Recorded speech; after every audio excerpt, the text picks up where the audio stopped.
Hey guys, I'm Nichole Dailey, Chef De Cuisine at Traeger Grills, and today we're going to run you through a recipe for some quick dinner rolls.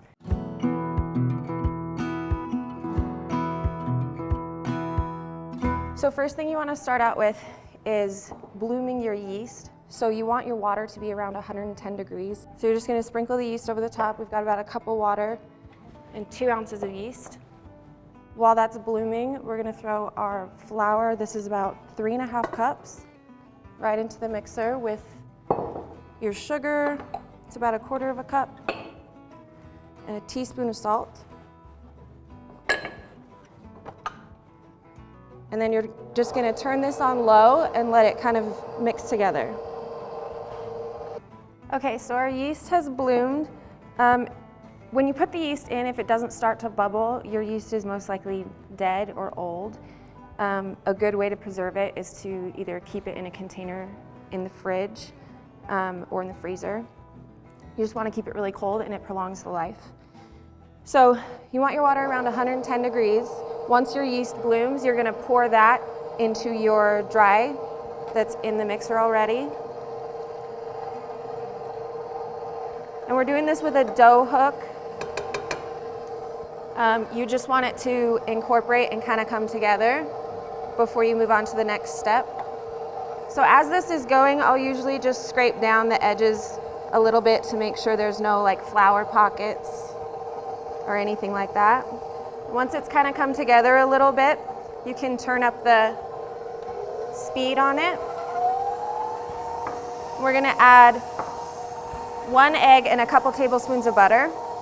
And for stuff like this, I always like to crack my egg in something else before I put it in so I don't get any shells. We've got our 1 egg.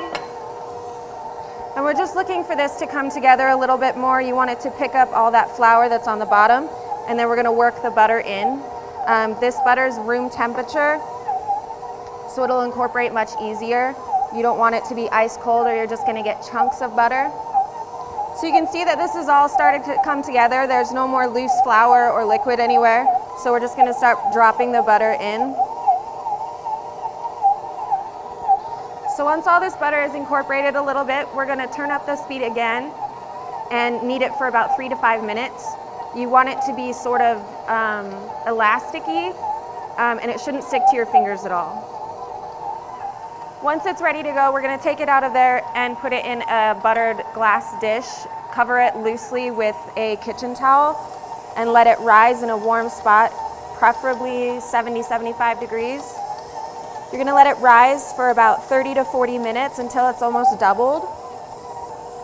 So the butter on the edges of the bowl just allow the dough to kind of slide up the sides instead of getting stuck, so it can rise a lot easier.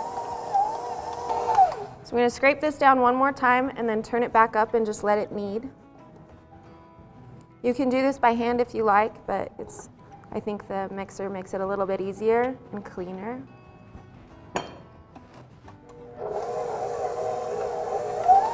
So after you add your butter, if your dough is a little bit sticky and it's sticking to the sides of the mixing bowl, you can just sprinkle the edges with a little bit of flour and you can see it'll bring it back together. Okay. So our dough's all ready to go here. Should be pretty easy to get it out of the mixing bowl. And it shouldn't be super sticky, it's just kind of like tacky a little bit. And then you just want to roll it into a ball and set it in the middle. And then we're just going to cover this with a kitchen towel and let it rise in a warm spot for about a half an hour.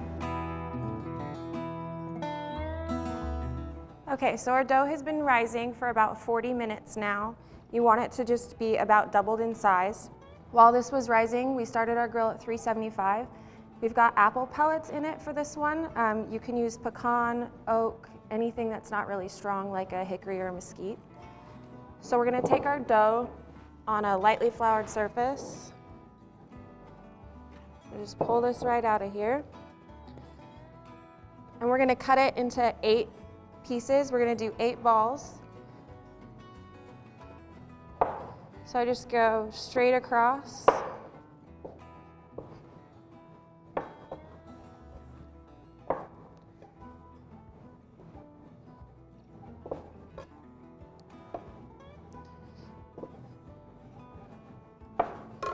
So I just kind of eyeball it. Some of these are obviously bigger than others, but you can kind of just adjust it as you go. And as you're doing this, you want the seam to be on the bottom.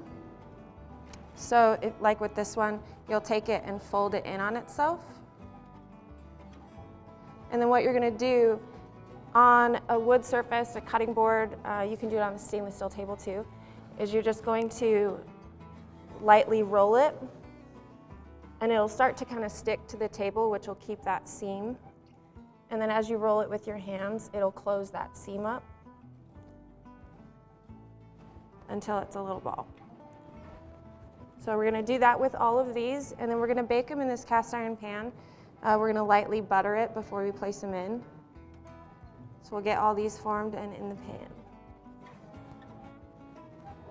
Okay, so we're gonna take a piece of room temperature butter and just kind of coat the inside of this pan. So then we're gonna just take these and place them, leave a little bit of space between because they will rise up one more time. So we're gonna cover these with a kitchen towel again and let them rise in a warm spot for about 20 more minutes. And once they're done, we'll take them out to the grill. Right before we do that, we're gonna brush them with a little bit of melted butter. We're gonna top it with some sea salt. You can have some fun with it here. You can do sea salt, you can do everything bagel seasoning. I like a little bit of thyme or herbs on the top. You could do a garlic infused butter. It's really whatever you prefer. We're gonna keep it simple with this one, which is just a little bit of sea salt. Okay, so our rolls have been rising for about 20 minutes now. They're just about doubled in size again. We're gonna brush them with some melted butter and sprinkle them with a little bit of sea salt. Again, you can use whatever you want here. I like to use thyme, garlic butter. You could do a little bit of garlic powder if you want. We're just gonna keep these ones simple.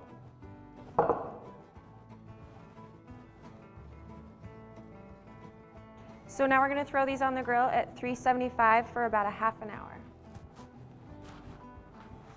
All right, so we've got our grill preheated to 375. We're gonna throw these on for about a half an hour. And we've got apple pellets in this one, but you can use whatever you like, maple, pecan, just something a little bit lighter. So we'll come back and check on these in about 30 minutes. Okay, so these have been on for about 30 minutes. What you're looking for is this light golden brown all the way around. If you're not much of a baker and you get a little nervous with rolls, wondering if they're done or not, you can always temp them.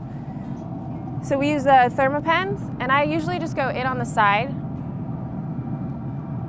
And what you're looking for here is an internal temp of 200 degrees, which these are at 201 right now. So they're good to go. And we'll take these inside and they're ready to serve. All right, so we've got our finished rolls here. Let's see how they came out.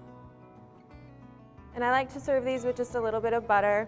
You can do a little bowl of salt next to them. It should be like a light, flaky roll. Woo. Let's see how these are.